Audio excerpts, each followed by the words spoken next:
Welcome back to Houston Life. With the head of a dog and the body of a policeman, Dogman is on a quest to save the city from mischievous characters like Flippy the cyborg fish and Petey, the world's most evil cat. Based on the best-selling worldwide book series Dogman the Musical, it brings the lovable characters to life in an epic adventure. Here with more on the heartwarming show, John Miscavige, who plays Dogman and Petey, and Max Torres, who plays Harold. Guys, welcome to the show.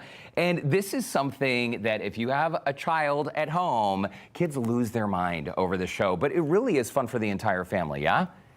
Yeah, absolutely. I mean, this show, I can't tell you the amount of families that come up to us and they're like, oh my gosh, we were laughing harder than our kids. And so just the fact that this is a family-friendly show that the entire family can enjoy, I mean, it really brings out the best in everybody. There's life lessons that anybody can learn, and there's callbacks, you know, to like, yeah, I felt this way as a kid. I see myself in George and Harold. Yeah, when we talk about it, we try to tell people like it really does work in the sense of it's visually appealing for kids, it's smart enough and witty enough for adults to enjoy, as you mentioned. John, you have a huge character. I mean, Dogman, this is what the thing is all about. That's a lot of pressure. That's a lot of crime fighting. Yeah, it's the titular character, and so there's a lot weighs on this doggy head of mine.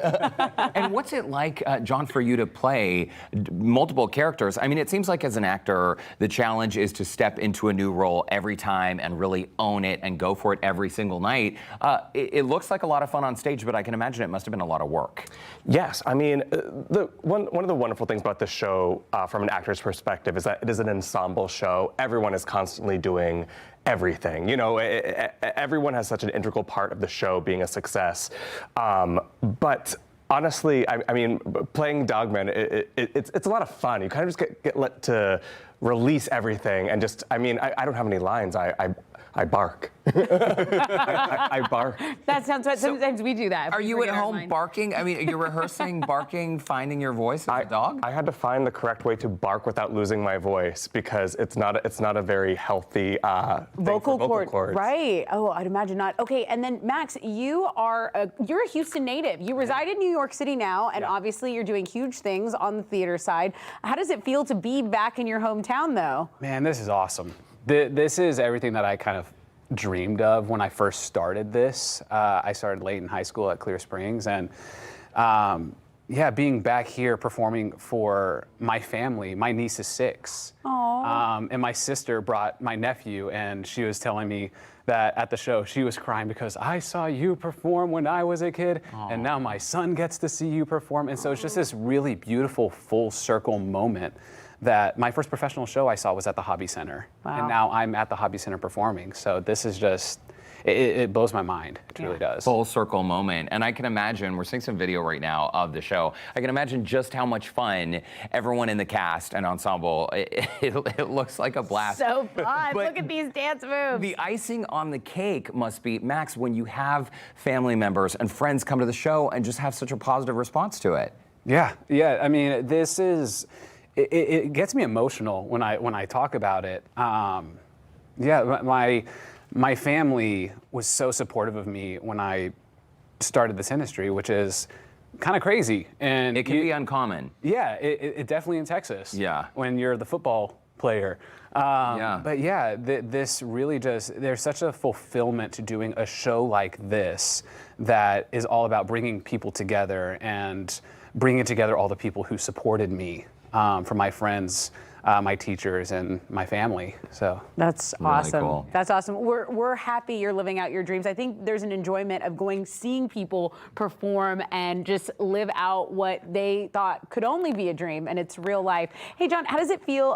Not how does it feel, but what do audiences have to look forward to after you perform? What's the feedback you're getting? Well, I mean, one of the best parts of doing the show is at the end during curtain call when we finally see the audience and you look out and you see a sea of little dog men, little dog women, little dog people everywhere because they come dressed in these amazing costumes that most of them have made themselves or their parents have made.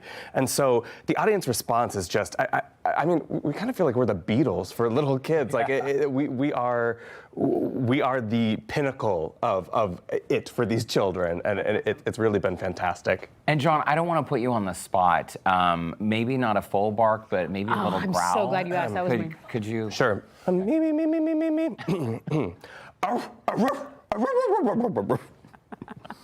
Yeah. That is so awesome. That's why I went to acting school. Bravo! Bravo! It really is cool that you both are not just traveling the world, you're making audiences laugh, you're making a living doing something you totally love. Details right now are on the screen. This show is here in Houston at the Hobby Center for Performing Arts. Tickets start at just about $42 there, now through April 14th. So a week from Sunday is when the show closes. Go and see Max Torres and John Miscavige on stage. More info is on our website, houstonlife.tv. Guys, thank you so much for coming by. Thank you for having us. And congrats on all your success. Come back and visit us anytime. We will. Good. Okay, good. Do you want to try the growl, the bark? That's what he did, right? All right. I have my I understudy. gotta work. Okay. Yes, we're We'll ready. fill in We're for you, ready. no problem. You're welcome. And we're sorry you all had to see that. Okay.